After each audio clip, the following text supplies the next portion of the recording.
The iron gates clanged shut, and with that sound, James Holloway's fate seemed sealed. For nearly 15 years, the world had known him as a convicted murderer, a man sentenced to death for a brutal crime that had shocked an entire community. Yet, on the eve of his execution, when the warden asked him for his final request, James said something that stunned guards, chaplains, and even the victims' families. "I just want to see my dog, Daisy. No steak dinner, no bottle of whiskey, no cigarette to calm his nerves. Just a dog." But this wasn't just any dog. Daisy was more than a pet. She was the one piece of innocence left in a life defined by chaos, violence, and loss. And what happened in the hours that followed would ripple far beyond the prison walls, leaving the world divided between those who saw redemption and those who saw nothing but manipulation. James Holloway wasn't born a killer. He grew up in Willow Point, a quiet southern town where neighbors left their doors unlocked, and the loudest sound most nights was the crickets singing. But behind the walls of his family's worn-down home, violence was a daily ritual. His father was an alcoholic who beat his wife, and his mother disappeared when James was only 10. By all accounts, James was a troubled teen. He skipped school, shoplifted, fought other kids.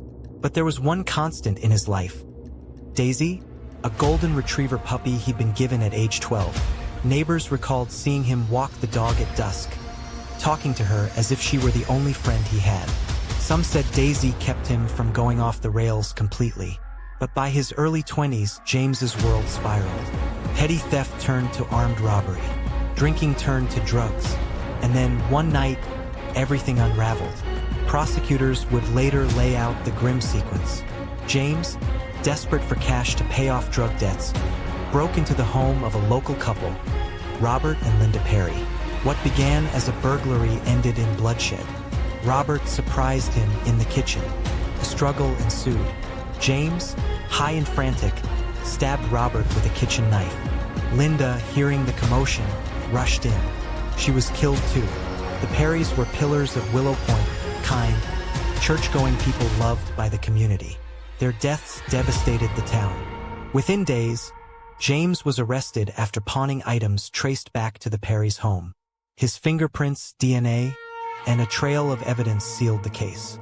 The jury deliberated only 3 hours before finding him guilty of double homicide. The sentence: death by lethal injection. Death row is a world unlike any other. Days blur together. Inmates wake to the sound of steel doors, eat bland meals, and spend 23 hours a day in their cells. Some fight appeals for decades. Others await the inevitable. James's life behind bars was unremarkable at first. He was combative with guards, wrote angry letters, and showed little remorse. Newspapers branded him a cold-blooded killer. The Perry's family, particularly their daughter Allison, attended every hearing, determined to see justice carried out. But over time, James changed. Guards noticed he became quieter, even withdrawn. He read books, philosophy, religion, even poetry. He started drawing, filling notebooks with sketches of a dog that looked strikingly like Daisy. When asked why, he said simply, "She's the only thing I ever loved." Rumors spread that Daisy had been adopted by a local family after James's arrest. Years passed, and James never saw her again. But he never stopped asking about her in his letters. In death penalty cases, tradition grants the condemned one last meal and one final request. Some inmates ask for absurd meals they don't even touch. Others ask for TV privileges or a phone call. When the warden visited James 3 days before his scheduled execution, he expected something similar. Instead, James's voice cracked with emotion as he spoke. "I don't want a meal. I don't want anything but to see Daisy again." The warden hesitated. This was unprecedented. Allowing an animal into a maximum security prison seemed outlandish, even dangerous. Officials worried it could look like a publicity stunt. The Perry's family was furious when they heard, calling it an insult to the memory of Robert and Linda. But outside the prison, public opinion shifted. Advocacy groups petitioned the governor, arguing that granting the request showed basic human compassion, even to those condemned. The story went viral. Social media lit up with debate. Was it cruelty to deny a dying man the comfort of his dog, or cruelty to allow him dignity after what he'd done?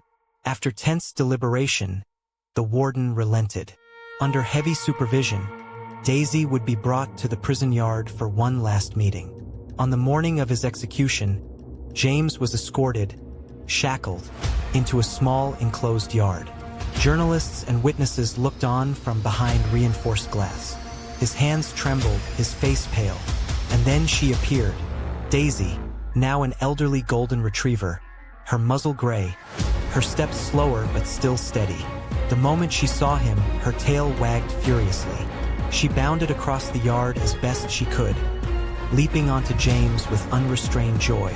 The hardened inmate collapsed to his knees, sobbing. "I'm so sorry, girl," he whispered into her fur. "I never deserved you."